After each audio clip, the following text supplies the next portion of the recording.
In Matthew chapter 9, Jesus returns to his own city and heals a man sick with palsy, telling him, "Son, be of good cheer, thy sins be forgiven thee."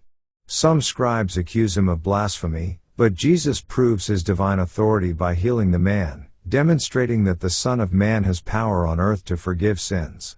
The man rises and departs, and the crowds marvel and glorify God. Jesus then calls Matthew, a tax collector, to follow him. When he dines with publicans and sinners, the Pharisees question his actions, and Jesus responds, "They that be whole need not a physician, but they that are sick." The disciples of John the Baptist come to Jesus asking why his disciples do not fast. Jesus explains that while the bridegroom is with them, it is not time to mourn, but a time will come when they will fast.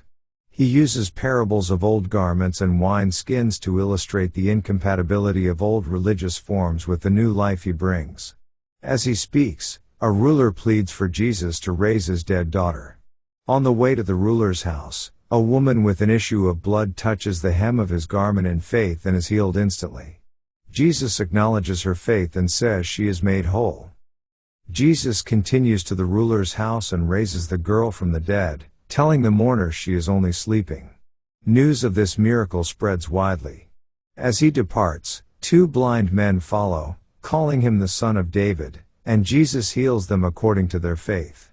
Afterward, a dumb man possessed by a devil is brought to him.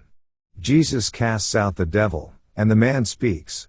The crowd is amazed, but the Pharisees claim he casts out devils by the prince of devils, revealing their hardened hearts and spiritual blindness. Jesus goes about all the cities and villages, teaching in synagogues, preaching the gospel of the kingdom, and healing every sickness and disease. He is moved with compassion for the multitudes, seeing them as sheep without a shepherd. He tells his disciples, "The harvest truly is plenteous, but the laborers are few," and urges them to pray for laborers to be sent into the harvest. This chapter shows Jesus' authority over sin, sickness, death, and the spiritual realm, and reveals his deep compassion and call for workers in God's kingdom. Let's now read Matthew chapter 9. "And he entered into a ship, and passed over, and came into his own city. And, behold, they brought to him a man sick of the palsy, lying on a bed, and Jesus seeing their faith said unto the sick of the palsy, Son, be of good cheer, thy sins be forgiven thee. And, behold, certain of the scribes said within themselves, This man blasphemeth. And Jesus knowing their thoughts said, Wherefore think ye evil in your hearts? For whether is easier, to say, Thy sins be forgiven thee, or to say, Arise, and walk? But that ye may know that the Son of Man hath power on earth to forgive sins, then saith he to the sick of the palsy, Arise, take up thy bed, and go unto thine house.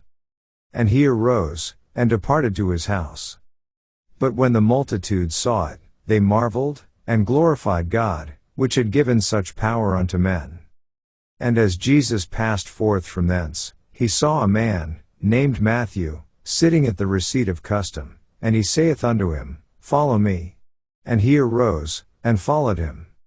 And it came to pass, as Jesus sat at meat in the house, behold, many publicans and sinners came and sat down with him and his disciples. And when the Pharisees saw it, they said unto his disciples, Why eateth your master with publicans and sinners?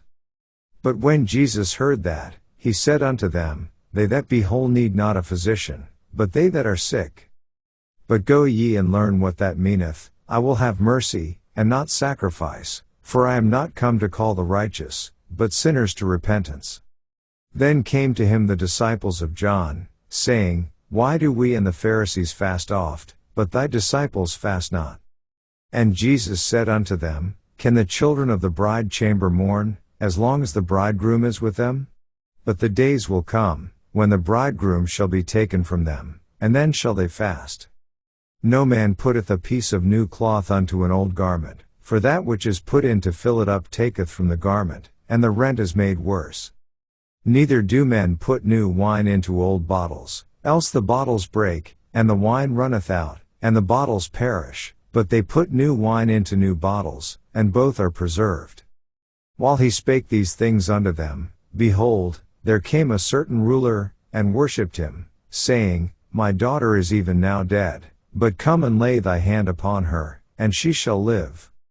And Jesus arose, and followed him, and so did his disciples. And, behold, a woman, which was diseased with an issue of blood 12 years, came behind him, and touched the hem of his garment. For she said within herself, If I may but touch his garment, I shall be whole. But Jesus turned him about, and when he saw her, he said, Daughter, be of good comfort, thy faith hath made thee whole. And the woman was made whole from that hour.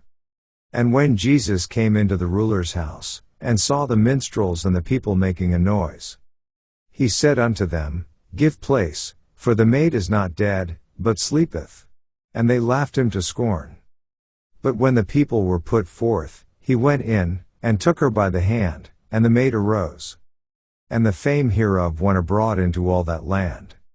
And when Jesus departed thence, 2 blind men followed him, crying, and saying, Thou Son of David, have mercy on us. And when he was come into the house, the blind men came to him. And Jesus saith unto them, Believe ye that I am able to do this? They said unto him, Yea, Lord. Then touched he their eyes, saying, According to your faith be it unto you. And their eyes were opened, and Jesus straitly charged them, saying, See that no man know it. But they, when they were departed, spread abroad his fame in all that country. As they went out, behold, they brought to him a dumb man possessed with a devil.